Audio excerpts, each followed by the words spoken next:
Welcome to the Curve Weekly. This is our podcast where we read the finance news so that you don't have to. I'm Vic Harris, ex-fund manager and financial expert. And I'm Sophie Hallwright, and I am a recovering hot financial mess. However, this month has been terrible. We're about to get into some embarrassing stories about my finances, but essentially learning alongside you. In today's episode, we're going to talk about how the market is down about 2%. And we're going to explain why and what to do or not to do. Did women ruin the workplace? This is a viral story that we're going to be talking about with the financial lens. Let's just say things got a little bit hot and spicy in here. We are not stoked about this headline, and we talk about why this is really regressive for women's rights. We're also going to talk about how Trump is suing the BBC, what's going on there, and what BBC's reaction was. And lastly, what are Brits using ChatGPT for? It is personal, it is kind of alarming, but super, super interesting. But before we get into it, if you've had a bit of a financial dilemma. Yeah, it's not a good one. I don't even know where to start here. Okay, wait, I'm going to backtrack. But this month has been not very good for me financially. Yes. And I've been trying to trace my steps back and figure out where I went wrong. Oh. Sorry, let me turn my Slack off. And I've realized what it is. It was me trying to keep up with the Kardashians. Not literally the Kardashians, but there's been several moments this month where I've been like overly generous, can't afford to be, or gone to a dinner party and thought, I'll bring tequila because it's a Mexican theme. And my options are tequila rosé, the most disgusting shit tequila in the world, or Patron, which is like 60 pounds, you know? Stupidly did that option. And there's just been a few moments where I've done that this month and I've been spending outside of my means. So it got to the end of this month and I was like, I'm so broke. Like I had to ask my sister to transfer me money, which was quite embarrassing. But it happened again last night. So this was last weekend. I had to get £100 transferred from my sister. Last night I was at the Olivia Atwood like podcast launch party, which I stayed at like for 20 minutes. Such a party girl these days. Anyway, I was like, right, I've got 4% of my phone. This is not good. I'm in Mayfair on the other side of London and I need to get myself home. And I was like, I'm going to have to order an Uber because this is... Do Ubers work if your phone dies? Like No. if you're mid-Uber? If you remember the number plate. Been there many times. Yeah. What about a Lime? If you're like mid-Lime, does it stop? Yeah, no, it just dies. No, your Lime continues. Oh. Yeah. I've got experience with all these things. So yeah, I was like, went outside. It took me about 40 minutes to get in. There was a big queue because they had oversubscribed people. Anyway, whatever. Yeah. I was standing there by myself in this queue and fine, whatever, like I'm going to get, I was like, it's quite good for me to see how Spotify do these parties, you know, like I wanted to see what the vibe was. Anyway, was there for literally, didn't even have one drink, all but 20 minutes and was like, I feel like such a loser being here by myself. I'm going to go home. And I feel really bad. Long story, basically Vic got too busy and had to bail last minute. And then I was at this party. I honestly felt like such a loser. I was like, so good at making friends. No, but not in that environment. Yeah. And also everyone was like hot and cool. And I just felt like I was in this like frumpy hoodie. I don't know. I just felt really like, what am I going to be, that random girl that's like, hi, nice to meet you. Like everyone was there with friends. Do you Whereas know when what I you're mean? at working events, everyone's got the same agenda. Everyone's like, hi, I'm Sophie. And I'm sure people, if I'd been drinking, I could have had the confidence, but I didn't want to sit there and drink by myself. Yeah. Anyway, sorry, we digress. Point is, I was outside trying to get home with my 4% battery, needed to order an Uber, didn't have the money to get an Uber. I was like, holy shit, how am I going to get home on 4%? I have £5 in my account. This is really testing my ADHD here. I'm going to need to sort this out. So I was like, okay. I called my sister. She didn't answer. And I was also like, I don't really want to ask her for more money again in the same week. So decided Firstly, charge the phone. Yeah, Go but back I inside, couldn't find. I tried. Oh, I was asking I was going people. to say like that would give me 100%. I was like trying to find a pub that I could charge at. It was a whole thing. Oh, okay. And I was just like, I'm just going to have to commit to the 4% getting me home anyway. Thank God I'd already swiped onto the tube, so I'd paid for it. Basically, it works where like if you've already paid for it, you kind of, there's a max you can pay for the day. So I was like, thank God. Anyway, I got home with like literally 1% battery and I was like, this can't keep happening. I feel like I got really, really good for a while and I was like super on top of my finances. I was like squashing my ADHD down a drain. Like I was doing quite well. And then I think this month I just fully fell off the bandwagon. It was actually kind of confronting to be like, this is how I used to live my life all the time. Yeah. Like this is the constant state of like just about to run out of money always. And I really don't want to go back into that patterned behavior. But it's shit because it's like, it's how I've always been. And to get a taste of what going back into that. I was kind of like feeling really sad for like Old you. myself. Yeah. I was Yeah. like, this is But also like how so far you've stressful. come, right? Yeah, I don't know. And hey, we got paid yesterday. Thank God. Did we? When I wake up to those texts, I'm like, hallelujah. Oh, yeah. See, I thought it was today or tomorrow, and I was like, I literally can't make plans tonight because I can't do anything. The other weekend, I always book restaurant. Like, it's so hard to book, like, find tables on a Friday or Saturday night at like restaurants when you're I booking. love that I'm sitting here being like, I have no money, but it's like, I can't get reservations. No, listen, this is I'm getting somewhere with this. Like, it's like a little hack. I usually book like multiple places, or like in the hope that they like come up, or we'd be like to friends, hey, I've booked this place. Anyway, Yeah, you do that. You're like, I've got a table for 4 at Rochelle's Who Canteen. wants to? Yeah. And I remember doing it in Sydney because it was just like so hard. So I'd book these random Fridays anyway. So last weekend I forgot that I booked 4 at this restaurant, and I got a notification an hour before. They're like, looking forward to you. And I was like, shit. Because you get charged £50 per person if you don't turn up. Wait, when was this? Yesterday? Last weekend. So I was like, to my friend, I was like, what do I say? And they were like, just say that your partner's flight's delayed and it's his birthday and it's for his birthday. And I was like, wow. Who came up with that? That was very intricate. You must lie often. That came like straight off the cuff. They So don't anyway. care though. They don't take So any. I called up and I was like, Oh, God. look, sorry, like I've got a booking in an hour. This is the situation. And she was like, well, we do have a £50 per person cancellation fee. And I was like, I mean, I really want to come. Like, is there any way we can just reschedule to next weekend? And she was like, look, I'll see what I can do. So anyway, she pushed it back to the next weekend. Did she? God, that Yeah. never happens in London. And then I was like, and then I just cancelled it because it's not within the 24-hour window. What a bitch. Any restaurants listening, I'm so sorry. Shit, that's lucky. But I was like, yeah, I know. Because honestly, I've been sung with that. So many people have been sung with that. Yeah, but it is quite a good hack. Yeah, that is really good. You instead of like you modify the booking instead of cancelling it, and then you just cancel.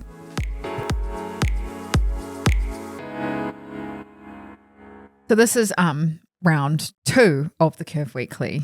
Unfortunately, my mic wasn't working. I want to blame you, but I know it's not your fault. So I would blame you. would you? Yeah, no, actually, it feels kind of like you're blaming me, even though it's not my fault. It's Emily's fault. It's our producer Emily's fault.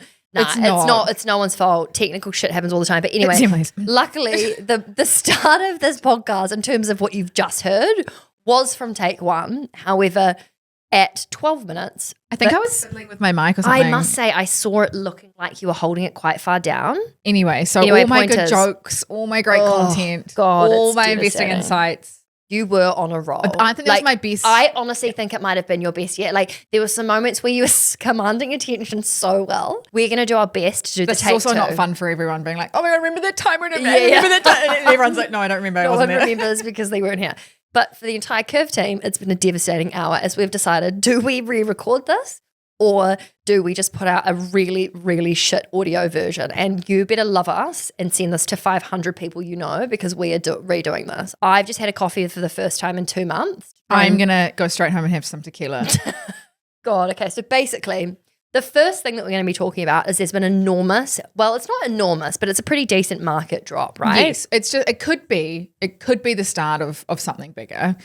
There's a lot of nervousness in the market right now. So any little blip, everyone's like on edge, right? Everyone's like, oh gosh, is this a start or is this just a blip? And so everyone's kind of in the sidelines being like, and like the market's down 2%. It's also still up 15% this year, which is great. I'm like, fall before we go to our predictions. Oh, yeah, for context. So every year we do predictions on what we think the market's happening. And at the moment, it looks like I'm winning, but I have a very bad feeling that there might be a tumble and Vic will win this. There's 6 weeks left. Yeah. Lots can happen. But what Vic's saying when she says like people are a bit freaked out or like, is this the start of a big tumble? We've spoken about this in the Curve Weekly, like the last couple of weeks really. And it all comes back to the idea of the AI bubble. Is it going to burst? Is all the tech stocks going to totally shit itself? Blah, blah, blah. And I went to this really good conference last week and like the key message through like every single speaker and everyone that was on stage was like, diversify. Like nobody knows when this will happen. It will happen, whether it's in the next 6 weeks, whether it's in the next 6 years, who knows. But the key thing through like as far back as you can go through history has been diversified portfolios stand the test of time. And so if we look at the S&P 500 as well, which is top 500 companies in the US, it may as well just be called the S&P 7. yeah, at this exactly. point. Yeah. 7 companies command 40% of that index. So if they sneeze, the whole index catches a cold. She's like, got a lol in there. No, I nailed a freaking metaphor. No, yeah, true. Actually, because Your face, you're like, because you've got this. in the recording that you will never hear because we're having to redo it, Vic said, the market's getting a real shake up the bum. We were like, do you mean kick up the bum and shake up? She was like, yep. Yeah. So anyway, you nailed that one. Well done. Yeah. So yeah, if you're investing in the S&P 500, you're investing in AI. Like all of those companies are beneficiaries of AI. Whereas if you're investing in the UK, it's a much more broad base of companies. So you are actually more diversified. Also, one startling stat that I saw at this conference was Meta, Amazon, Google, and Microsoft, their CapEx spend, so what they're spending, like what they're investing in this year is $400 billion. And the entire CapEx spend of the UK is $600 billion. So they're nearly the size of one of the biggest, most developed countries in the world in terms of their spending. Are you saying that those four put together, the spend of the four of those big companies, is slightly behind the entire UK country spend? Yeah. And that scares me, right? Because we have never, ever been in a situation like we're in today where there is such dominance by these major tech companies in terms of, if they do slip up, like what effect is that going to have on businesses, on economies, on people, on people's well-being? Like we've never had $5 trillion companies in ever. We've never had $4 trillion companies. We've got two of them now. Like these numbers and the power and the like significance and what those companies can now do is quite scary in terms of the influence. And when Vic talks about diversification, which is every second of every day, diversification is the idea that you don't have your eggs in one basket. And if you are invested in the S&P 500, aka the S&P 7, you are so centralized in tech and AI. And if you're not also invested in other countries and other industries, like you are so leveraged within the tech space. And other assets, right? Like gold or property or stocks, like they all move in different ways. And the thing with the S&P 500, we have never seen such dominance by like ever, such concentration in the index either. So yeah, it's going to be interesting to see how this plays out. But so far, it's only down 2%. So what are you thinking will happen? Do you think it will start to be the what? No, I was like, was it you? Someone said it's like a roller coaster. You know, when you got like click, click, click, click, terrifying. Click, and the higher you go, the bigger the fall. You're kind of like, oh my God, that's a really good analogy. Like we're like, and it gets slower. Is it, you know how it goes? Yeah. If you can't see what I'm doing a roller coaster. Because it's also the idea of if some people start to panic thinking that the 2% drop is the start of it and then they start selling. Yeah. And then that's only going to kickstart going over the other side of the roller coaster. So, and this sell off, this 2% fall is all because the government shutdown has ended, which is great news. It's the longest government shutdown in history. And if you want to know what that means, we actually did a little talk about it a few weeks ago. Yeah, let's play a clip from the Curve Weekly a few weeks ago. It just explains exactly what the government shutdown in the US is and what it means. The US government effectively runs a budget that has to be approved by Congress. So if there is a breakdown between the US government and Congress of like not giving them money, not giving them an appropriate budget for certain things, or they can't agree on how much they spend or where they should spend it, they can't really operate as normal, the government. So they like shut down and they go, oh, you know what? You're not giving us the funding.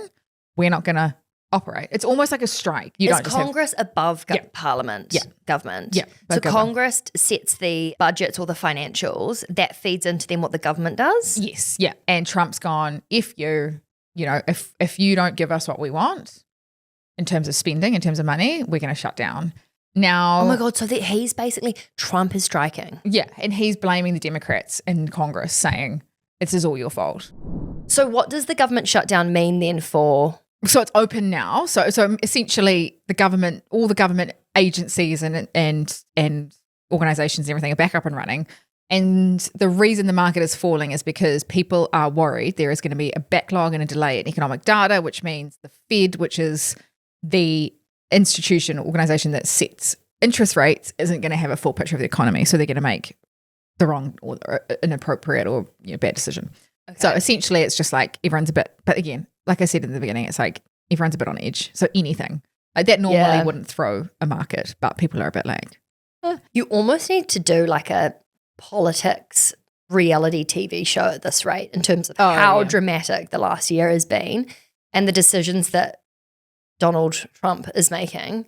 The whole thing is just like, who would play him? Imagine being asked to play Donald Trump. So offensive. I actually saw this post that She Should Care About put up the other day, and it was like, someone tell this man about a beauty blender, and it was this like photo of Trump's face, and like half of it is just this gingery line, and it's like, how on earth, like, is he in a sunbed? Like, what is going on there? I think it's like he do you think he's playing up on purpose? He's like, like his makeup artist would not look at that and go, I did a great job. Yeah, you know, like he's like, make it more orange. Yeah, it's my thing. It's my gig. Yeah.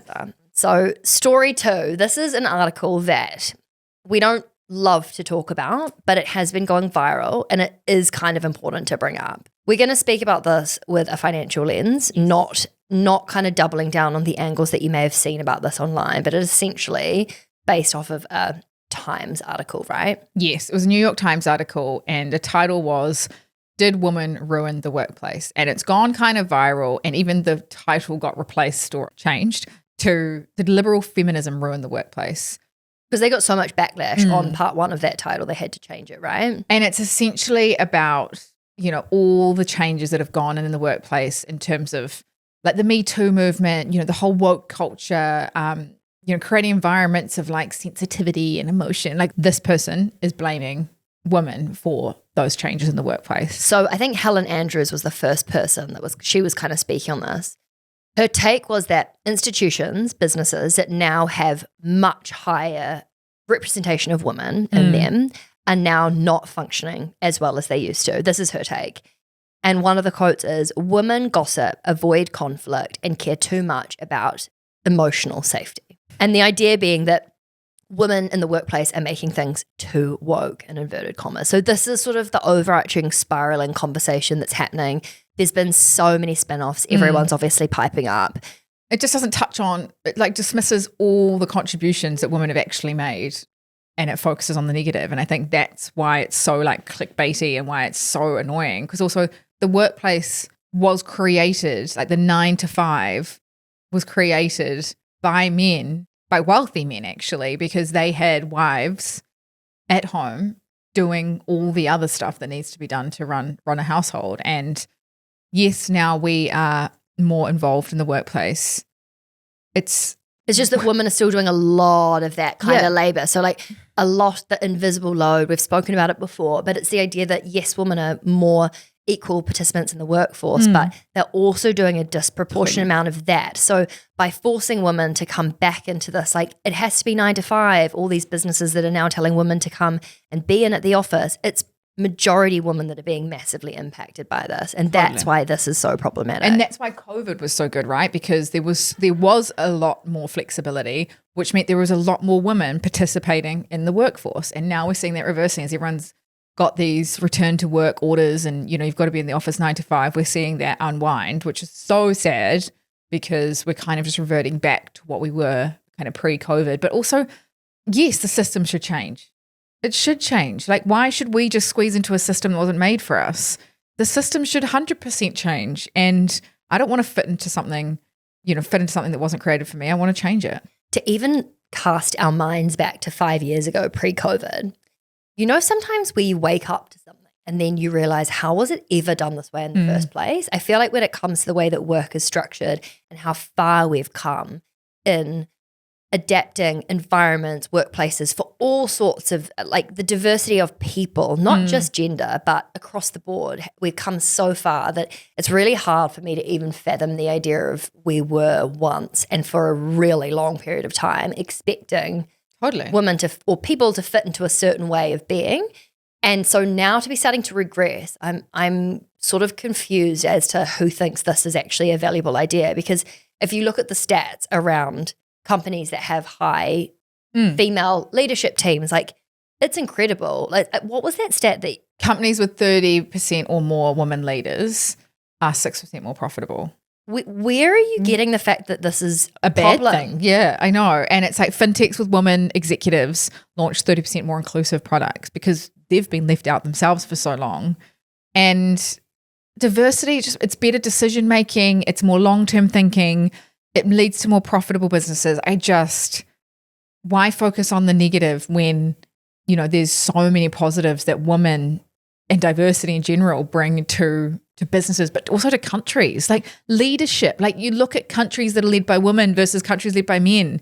Would we have as many wars? Would we have as many, disagreements? And But also I think when you say we're focusing on the good the bad, I'm like, I also don't think people standing up and saying, hey, I need an environment that allows me to do X, Y, Z, or speaks up about something that needs to change within work culture to be able to thrive because it's always been a certain way. Like, I don't think those are negative things actually at all. I think that the way that this is being kind of spun from a media angle is the classic hysteria, women are dramatic.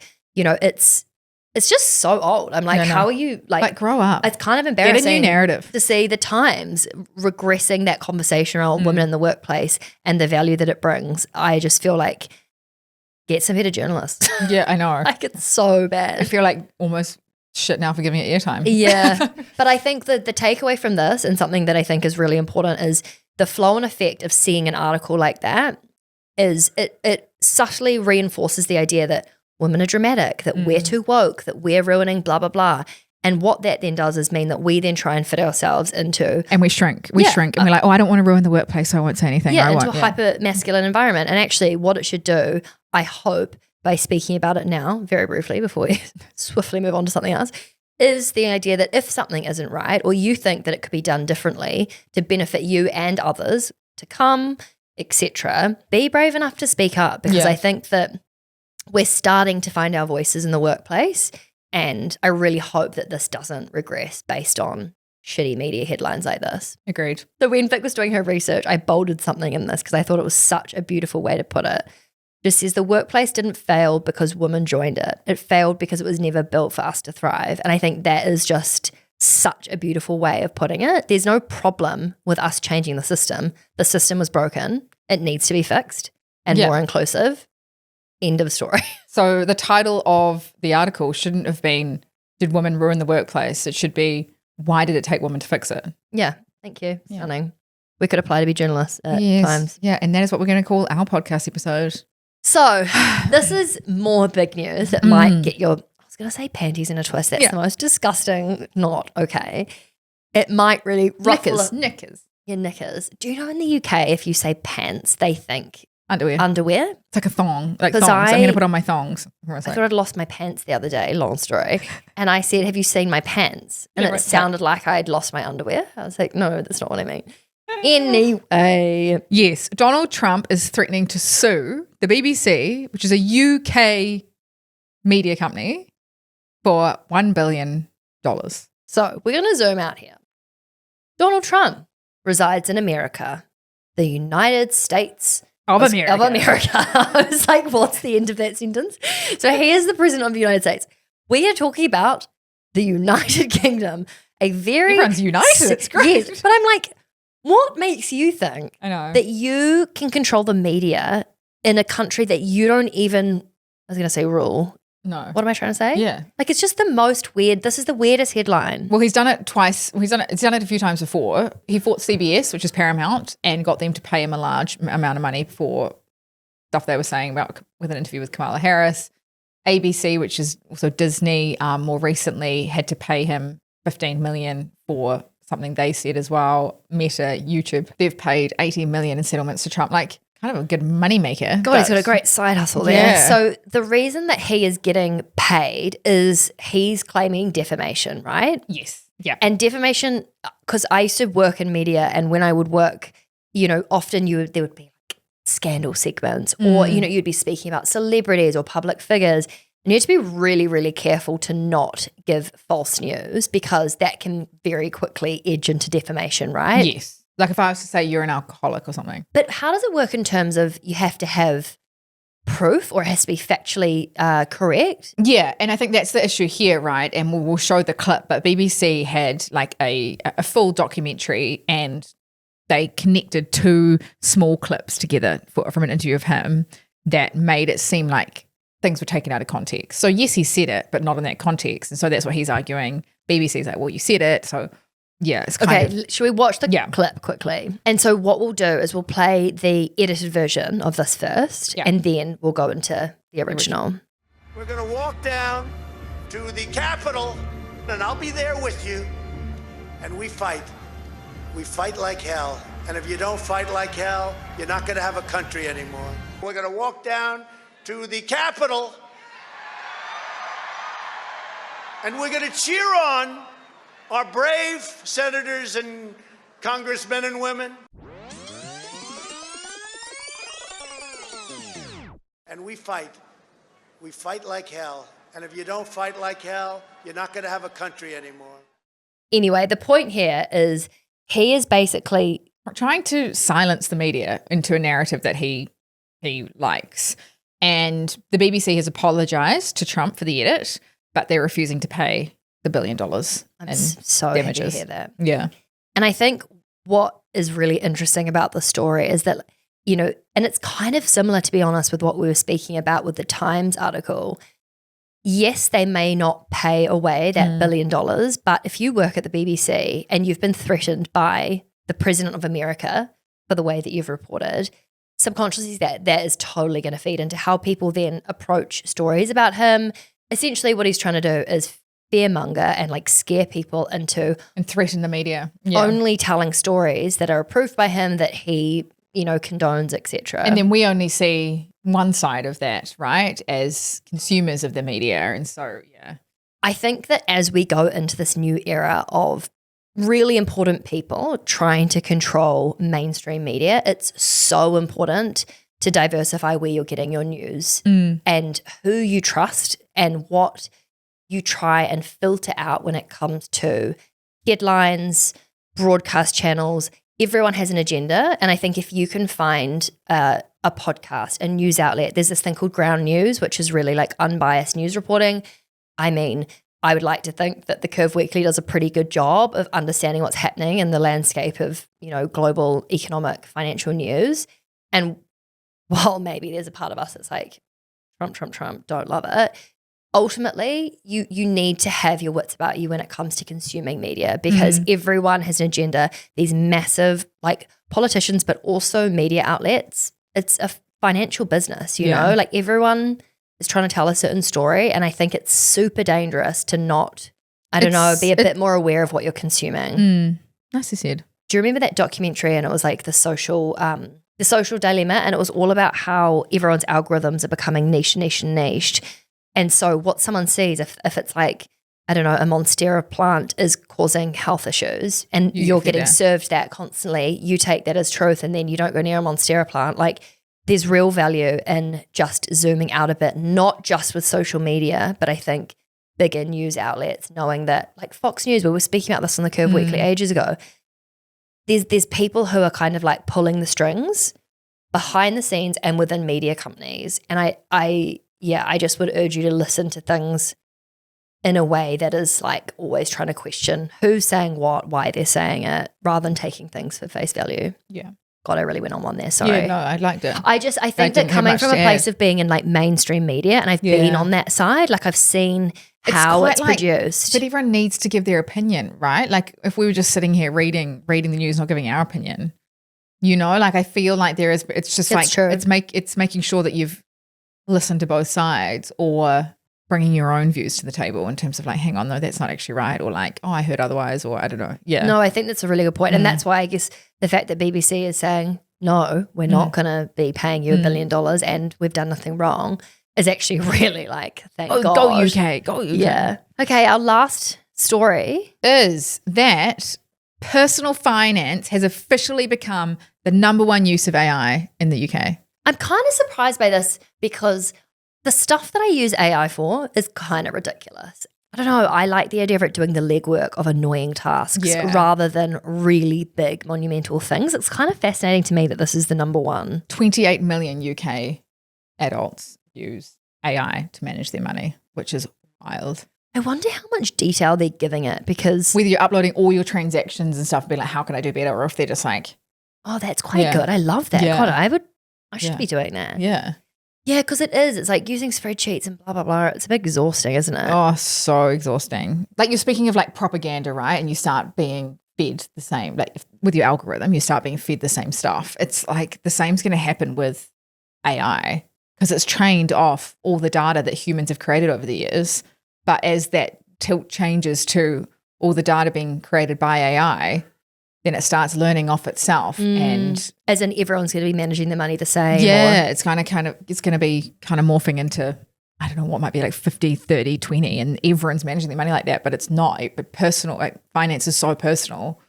I think, being able to use ChatGPT or AI platforms well is a real skill. And the more context you can give it, the more nuance, the more information, you have to really guide it properly. And when Vic's saying 50, 30, 10 or 20, 30, 20, it's the idea of like 50% going to your needs, 30% going to your wants, 20% going to your investments. How to split your pay. Because everyone does it differently. It'll be interesting to see like almost what's the prevailing personal finance approach that everyone finds helpful, because maybe there will be something that kind of evolves from everyone sharing their data. But I also wonder if, because everyone's so embarrassed about their finances and still people struggle to talk about it, maybe the reason it's taken off from like a personal finance lens is because people don't want to talk to people about it and they can just like subtly chuck it in ChatGPT. I overspent this weekend. Help. Do you think there's anything dangerous about this? No. I feel like the advisors are probably the ones Like losing their jobs. Yeah. But it's elements of everything, right? Like even the doctor, you can like research if you've got like a rash on your bum and like, what is this? God, I thought you said a rat on your bum. I was like, who in there? But you can do absolutely anything, and I think it's only going to get better and better and better.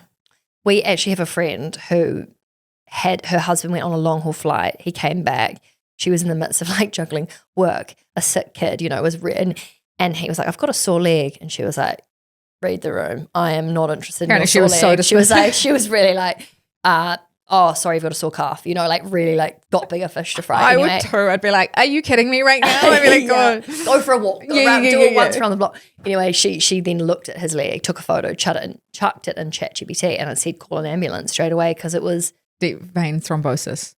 Which is like a blood clot, and if it gets to your heart or your lungs or your brain, terrifying. But the point being is ChatGPT in that moment like could have saved his life. Yeah. I understand why people are starting to lean on it more for important things. Or like therapy, like my boyfriend is being a dick. What do I do? Do you know what? I have found I was so negative Nancy on that and like kind of concerned. Genuinely, sometimes what it has to say about personal stuff or how to deal with things, but all of the shit that we give it for having no emotional intelligence because it's just a computer, I don't know. It's kind of interesting to see the stuff that it suggests or says. I would almost feel like therapists would be scared because I think every industry, there is a little part of it that will be impacted. Before we wrap up, we're actually putting an episode out this week, which is completely past its use by date in the sense that it's no longer Halloween. However, I mean, there's still pumpkins in the canal I saw this morning. Just floating pumpkins. It's like the remnants of Halloween. It's so weird. Kind of like it. Yeah, but kind of like yeah. The canal, for people that have no idea what we're talking about, in London there's canals throughout. It's and beautiful. They're kind of gross. They're beautiful. They have so much random shit floating in them. You're like, oh, a bike. Oh, a dead body. Oh, I'm shocked that people go on their line bike through there. I know. If the fact that you can see line bikes in the canal and they are so skinny and there's so many people, like, how are you not thinking I will end up in the scared canal? walking, let alone biking. Yeah. Just always stick to the wall side. Anyway, we got a whole lot of kind of like, would we say scary? Kind of. Yeah. Yeah. Scary stories from people like investing horrors, personal finance horrors. And so we kind of did, it was almost like an agony aunt. Yeah, it was kind of like we read them out or played the voice notes and sort of spoke about And we were them. dressed as really serious people. That's right. We were dressed as finance bros. Stephen and Victor. I miss Stephen and Victor. I'd love them to make a Concerningly comeback. looked very Comfortable in our outfits. Yeah. Yeah.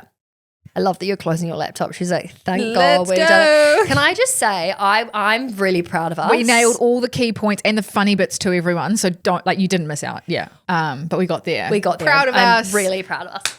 Stunning. Let's hope this mic's recording because I can't do it a third time. If it's actually not, sorry, we're not doing a third time. Yeah, sorry. Absolutely not. And our poor producer is going to be working very late. Love you, Emily. Thank you, Emily. You're the best. You're the also best. hate you, Emily. Thanks for making us do this again. No joke. Thank you so much for listening to The Curve Weekly. Make sure you hit the subscribe button to stay up to date with all the money, biz, and stock market news. And if you like what you heard, we would love a review. Thank you. Yes, we would love a review. But if you Only did a good hate one. it, please, don't leave one if you hate it. No, but in all seriousness, could you please leave a review? Because it really helps other people find our cute little podcast. And we hope you have a good week and see you next Monday. Bye. Bye. Sweet. Yeah. See you next Tuesday. Lol. See you next Tuesday. I mean Monday. No, actually, though, new episodes out every Tuesday. Okay, quickly. The Curve was created to empower and educate you about investing, but we are not financial advisors.